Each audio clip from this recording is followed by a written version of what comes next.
Boa noite. Português todo mundo entende. Grandes coisas fez o Senhor por nós, por isso nós estamos alegres. Nós vamos dar continuidade na adoração ao nosso Senhor, dando continuidade no que o Lucas falou, no que o Jair falou.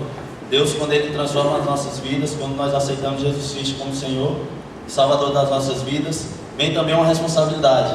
A responsabilidade de pregar o Evangelho, de ir no Metropolitano, Henrique Jorge, João 23, em Catunda, no Japão, em todo o Brasil e também no nosso Nordeste. A gente vai falar com muita força, entendendo o que é missões, e depois disso a gente vai conversar um pouco sobre missões. Todos juntos nós vamos falar, esse é o tema, né, Jantes? Todos juntos nós vamos falar, o Ceará é a nossa terra. Calma, vamos lá?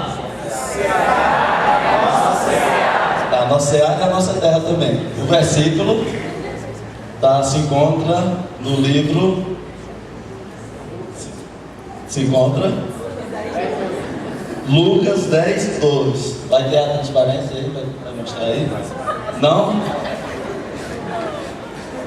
Então pronto. Okay. Eu estava no Japão, estou perdido. Então eu vou ler aqui para os irmãos. E dizia-lhes: na verdade, a seara é grande, mas os trabalhadores são poucos. Rogais, pois, ao Senhor da seara, para que mande trabalhadores à sua seara. E Deus tem trabalhado através das nossas vidas, em muitos locais. A igreja toda não pôde estar no Japão, mas graças a Deus, Deus enviou a nossa igreja através da minha vida. Algumas coisas precisam ser pontuadas. Em janeiro, quando eu fui para o Haiti, eu passei o relatório da viagem para o pastor Eduardo. Relatório financeiro, algumas coisas que aconteceram que são mais internas, que não tem necessidade de compartilhar com todo mundo. Antes de eu viajar para o Japão, quando eu cheguei na igreja para poder conversar com o irmão Abraão, eu cheguei para ele: irmão Abraão, Deus tem falado comigo em relação ao Japão. Queria saber se a igreja pode me apoiar, se a igreja vai poder ajudar financeiramente. Ele falou: Ítalo, a gente vai te ajudar, a gente vai te apoiar. Mas financeiramente, naquela época a nossa igreja passou por um pouquinho de dificuldade em relação à parte financeira. O irmão Abraão falou: em relação à parte financeira, a gente não vai poder ajudar um pouco, não vai poder ajudar muito, no caso. A igreja pôde ajudar no que ela podia ajudar, e a igreja ajudou. E graças a Deus, Deus levantou outras ofertas em muitos outros locais, que fizeram com que eu levantasse todo esse valor para mim poder ir para a viagem. Se algum irmão precisa que eu passe alguma coisa para o irmão, eu vou passar isso para o irmão Abraão depois. O irmão pode falar comigo, porque eu estou anotando direitinho com o que eu gastei, com o que foi gasto. Por que eu estou falando isso aqui?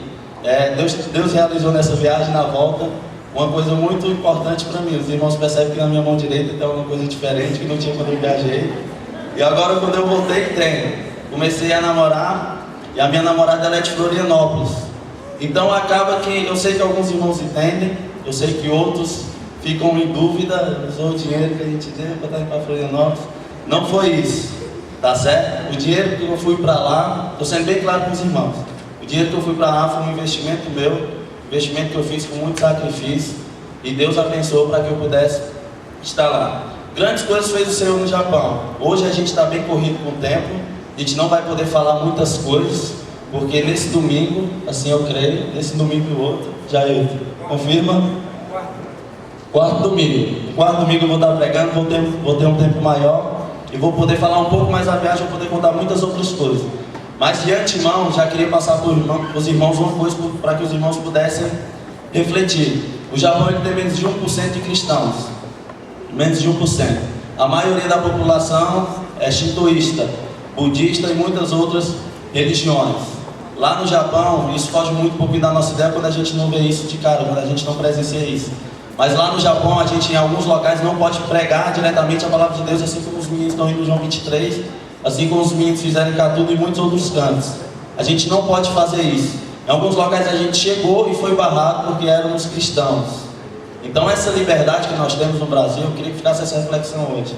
A gente vai conversar muito sobre outras coisas depois. Mas essa liberdade que nós temos no Brasil é uma oportunidade incrível. Que os japoneses choram conversando com a gente, querendo que a oportunidade que a gente tem aqui, eles estivessem lá. E nós vivemos num país livre, onde todos os dias nós temos oportunidade de falar de Jesus para as pessoas. Quando nós aceitamos Jesus, vem com nós a responsabilidade. Nem todos vão ser missionário profissional, que vão viver somente por missões, mas com a sua profissão você pode impactar muitas vidas. Pense nisso, leve isso para casa. Eu tenho uma grande oportunidade lá no meu trabalho, com o meu vizinho, com poucas atitudes, com pouquíssimas, demonstrando amor àquela pessoa, passando Jesus para ela da forma que você pode passar onde Deus te colocou, com uma missão. Você não está aqui por acaso, você está aqui com um propósito. E o único propósito de você estar aqui é propagar o amor de Jesus. Porque um dia alguém falou de Jesus para você. Você só está aqui porque alguém um dia falou de Jesus para você. Você aceitou Jesus. E aquelas pessoas que convivem com você todos os dias precisam ouvir falar de Jesus através da sua vida. Que Deus abençoe você e a gente vai conversar mais sobre outras coisas. Amém.